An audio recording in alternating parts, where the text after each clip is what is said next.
Assalamualaikum warahmatullahi wabarakatuh.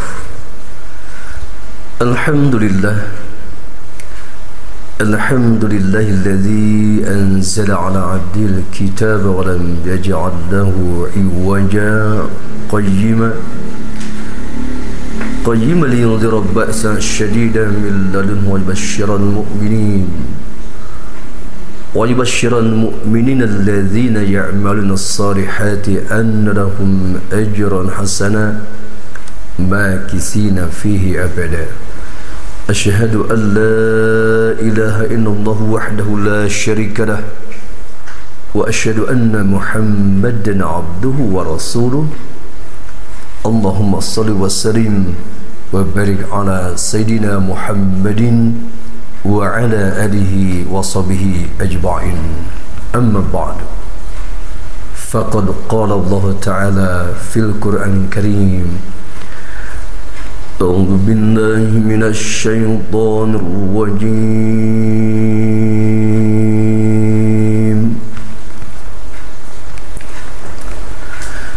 بسم الله الرحمن الرحيم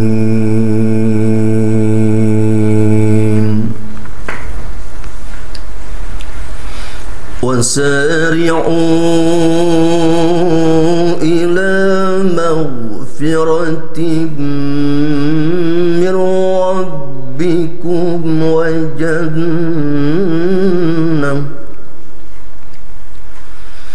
وجنة عرضها السماوات والأرض أعدت للمتقين الذين ينفقون في السراء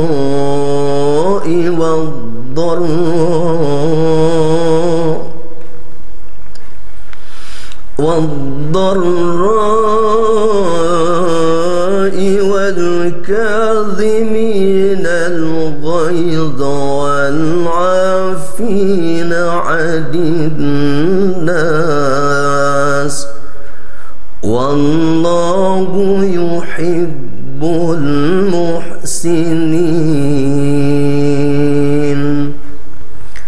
وقال الرسول kullu ummati yadkhul jannata illa man aba. Qila wa man ya'ba ya Rasulullah? Qala man ata'ani dakhala jannah wa man asani faqad aba. Sadaqallah wa sadaqa Rasulullah sallallahu alaihi wasallam.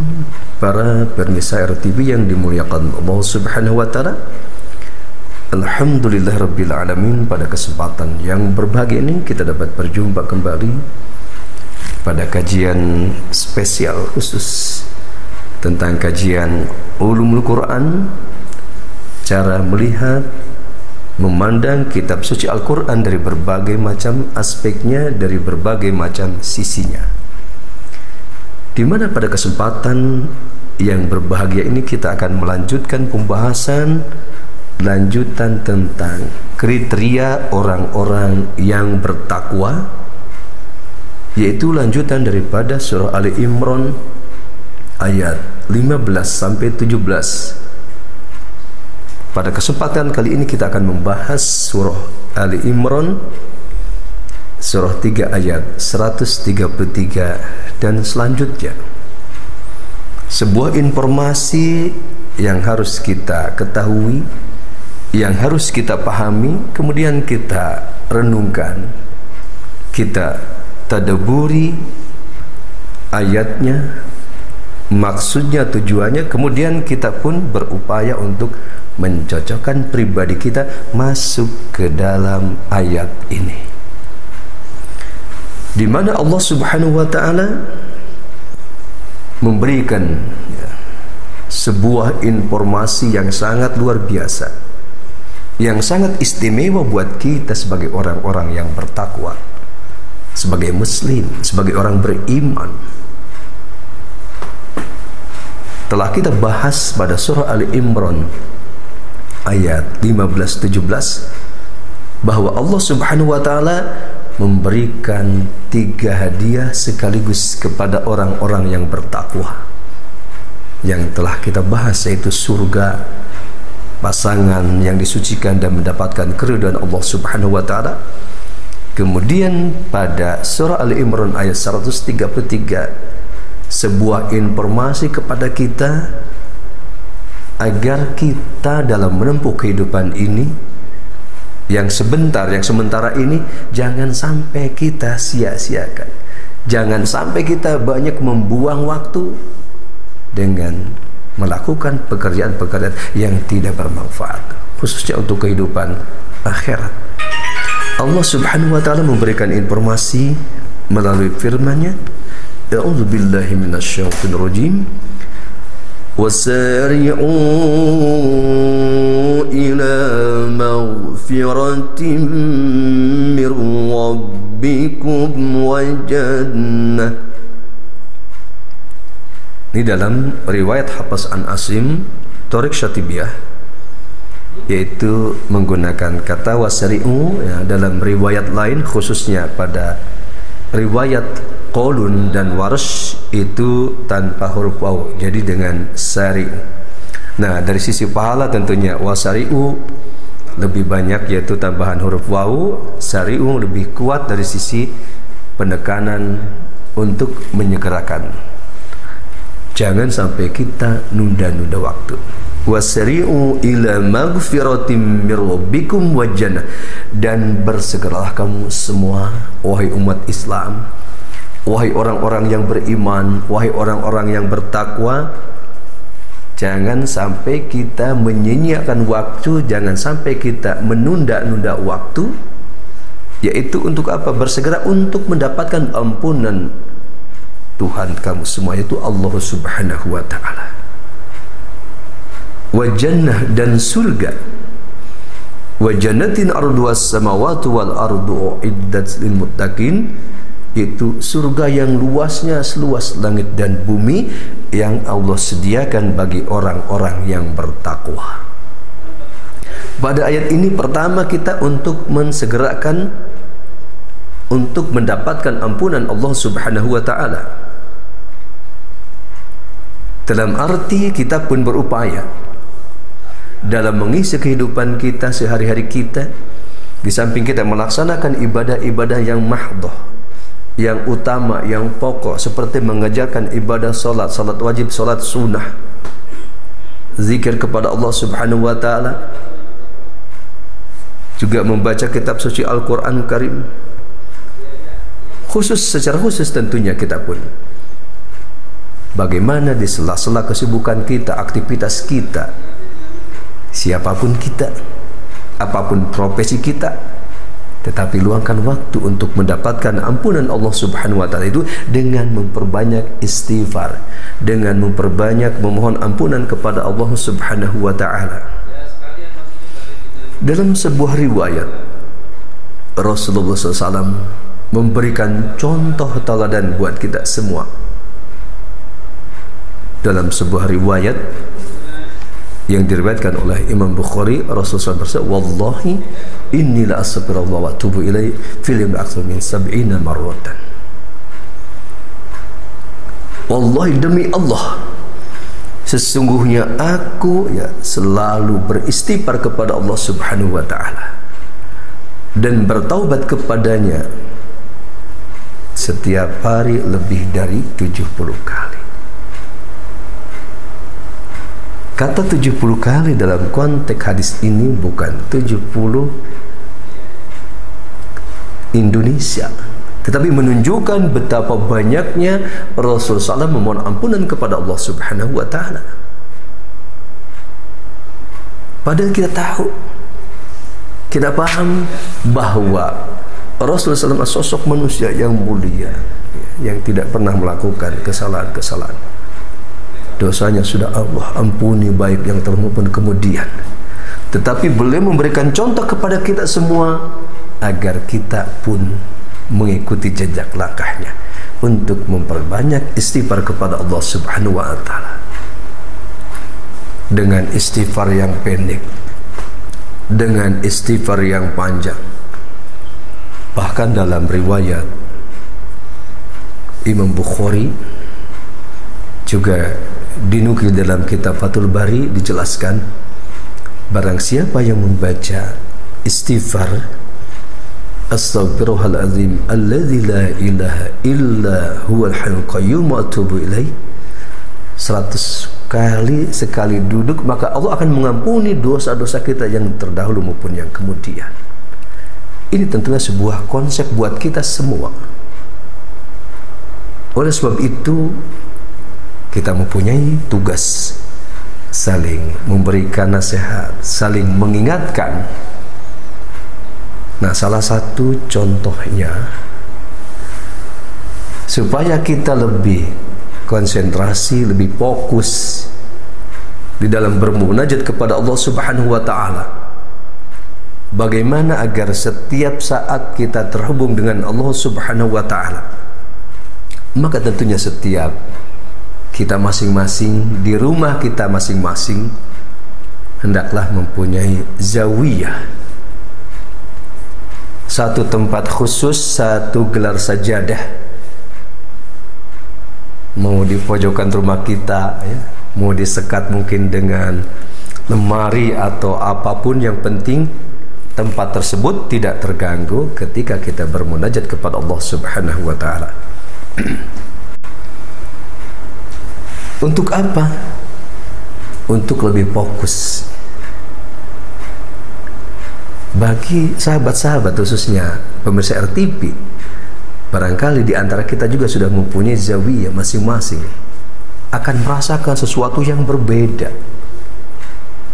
dibanding ketika kita belum mempunyai zawiyah tersebut.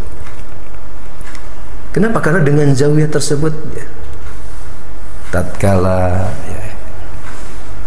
kita ada kesempatan waktu di sela-sela kesibukan kita, kita pun ke zawiyah, ya.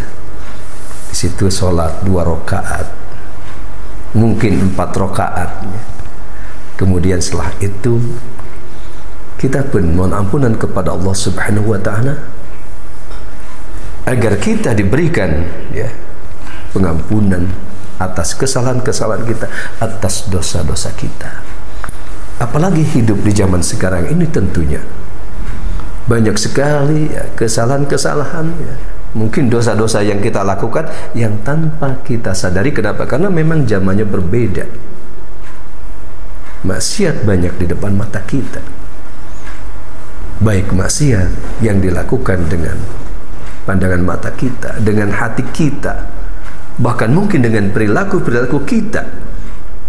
Nah, kesempatan emas agar kita selalu terhubung dengan Allah Subhanahu wa taala. Ini sebuah konsep yang sangat luar biasa yang harus kita kembangkan melalui zawiyah untuk memohon ampunan Allah Subhanahu wa taala.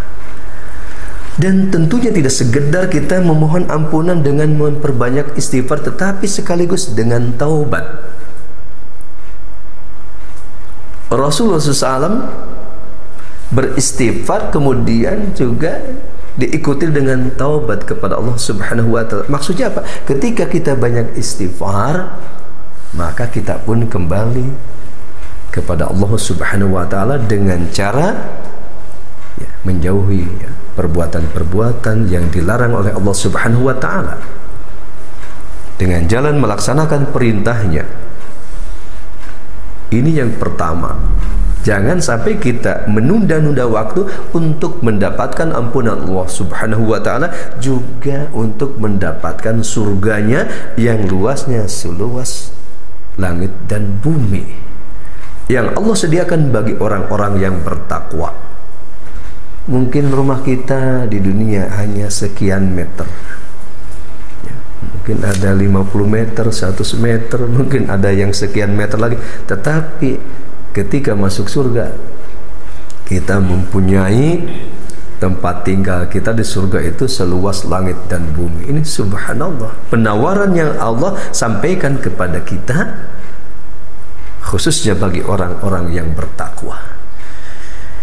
Kemudian Allah Subhanahu wa taala memberikan rincian yaitu ciri-ciri orang yang bertakwa yang akan mendapatkan ampunan Allah dan surganya seluas langit dan bumi yang Allah khususkan bagi orang-orang yang bertakwa, yaitu alladzina yunfiquna bis-sarra'i wad-dharra.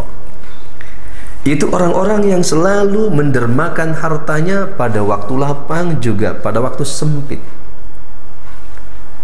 Ketika lapang, rezeki kita banyak, uang kita banyak, maka bersegeralah dermakan sebagian harta yang Allah berikan kepada kita. Ya, tentunya untuk membantu menolong saudara-saudara kita yang kekurangan, mungkin dari sisi pendidikannya, mungkin dari sisi ekonominya.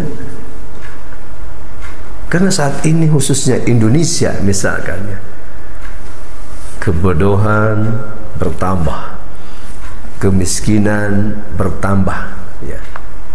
Pendidikan kita tidak stabil, banyak yang tidak mampu mengenyam sekolah-sekolah. Ini perlu kita pikirkan secara bersama melalui infak kita ketika lapang maupun ketika sempit. Kita berusaha untuk mendermakan harta yang Allah berikan kepada kita untuk memberikan bantuan kepada orang-orang yang membutuhkannya. Karena saat ini tentunya kalau kita renungkan tidak seimbang.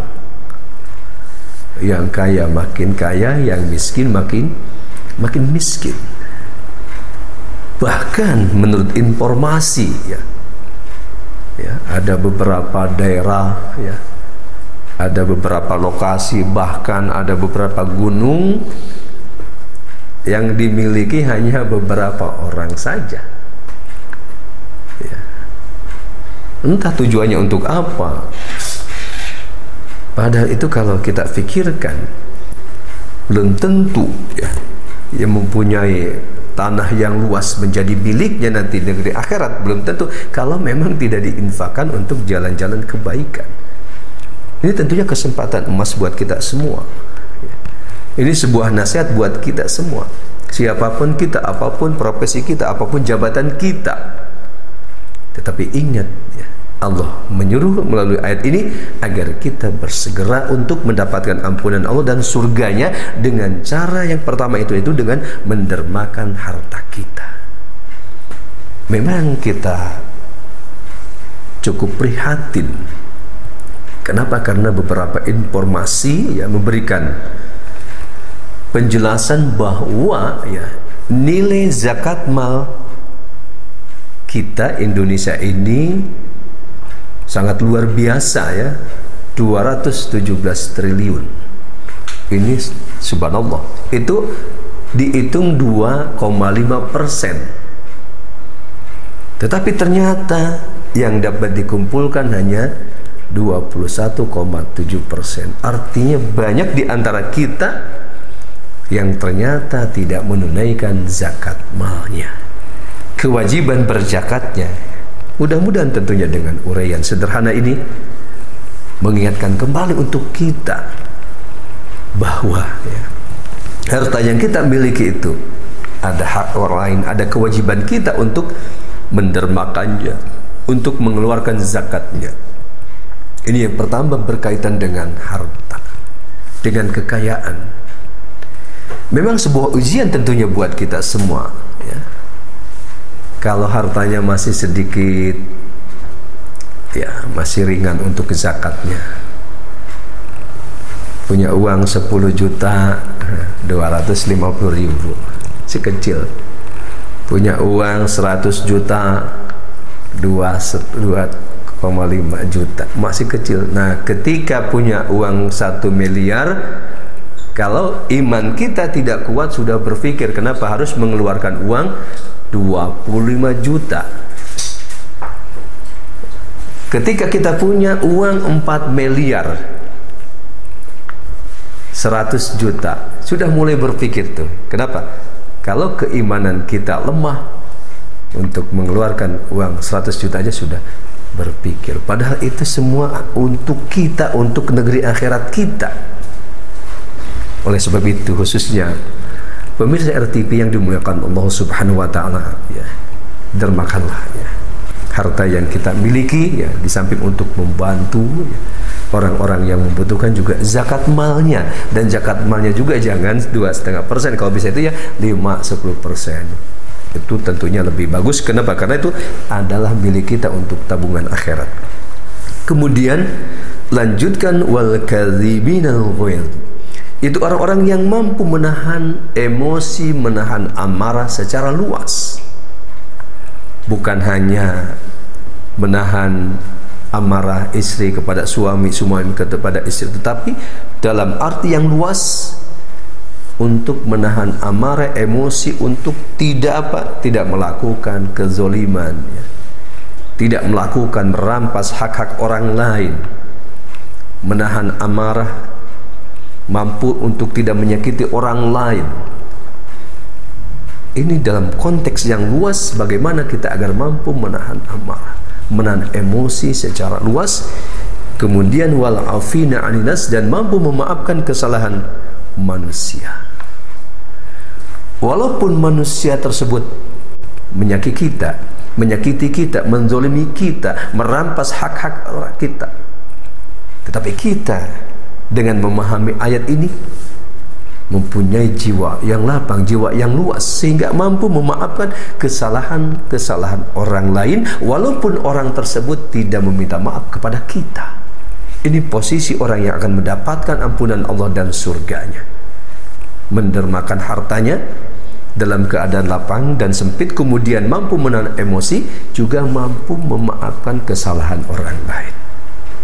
Oleh sebab itu, pemirsa RTP yang dimuliakan Allah Subhanahu wa taala, ada sebuah konsep tentunya yang perlu kita latih, terutama pribadi saya, latihan yang sederhana agar kita mampu mempunyai hati yang lapang,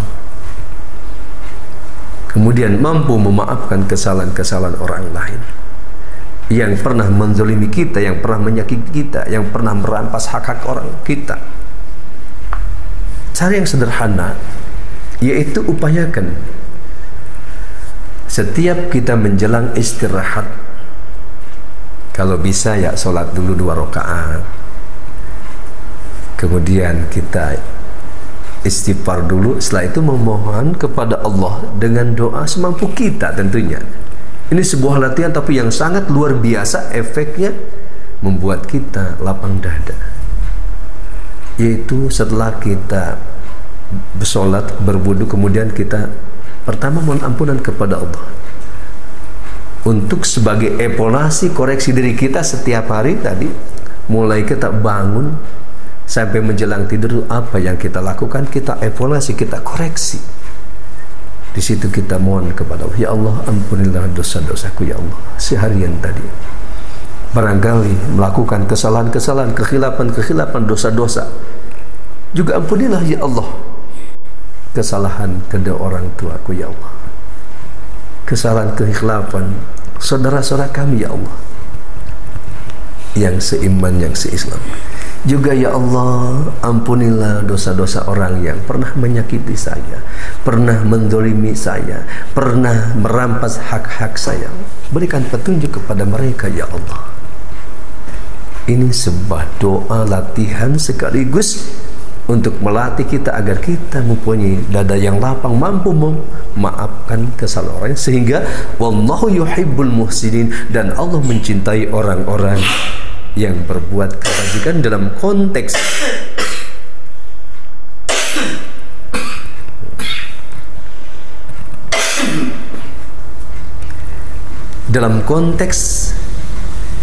kita itu terus berbuat baik sekalipun kepada orang-orang yang masih memusuhi kita, yang masih menzalimi kita, yang masih menyakiti kita. Ini beberapa konsep penting dalam konteks memahami agar kita mendapatkan ampunan Allah Subhanahu wa taala dan mendapatkan surganya. Nah, ketika kita sudah terjerumus melakukan dosa-dosa besar, maka kita pun Jangan sampai menunda dua waktu ya. Kita segera untuk bertaubat dengan taubatan nasuha, memohon ampunan kepada Allah Subhanahu wa taala, sehingga kelak ya Allah mengampuni dosa-dosa kita. Allah memberikan petunjuk kepada kita menuju jalan yang lurus, yang benar. Juga tentunya kita berharap ketika kita menghadap Allah Subhanahu wa taala dengan mengikuti masuk kepada ayat ini, kita melebur pribadi kita ini ya, termasuk orang-orang yang banyak mohon ampunan kepada Allah, mendermakan hartanya, kemudian mampu menahan amarah emosi, mampu memaafkan kesalahan orang lain. Tentu kita berharap ya, ketika kita menghadap Allah Subhanahu wa taala, Allah memberikan ampunan kepada kita, maghfirahnya, memberikan rahmat kasih sayangnya. Tentunya kita berharap dimasukkan ke dalam surga dan mendapatkan keridhaannya. Amin ya rabbal alamin. Terima kasih. Wassalamualaikum warahmatullahi wabarakatuh.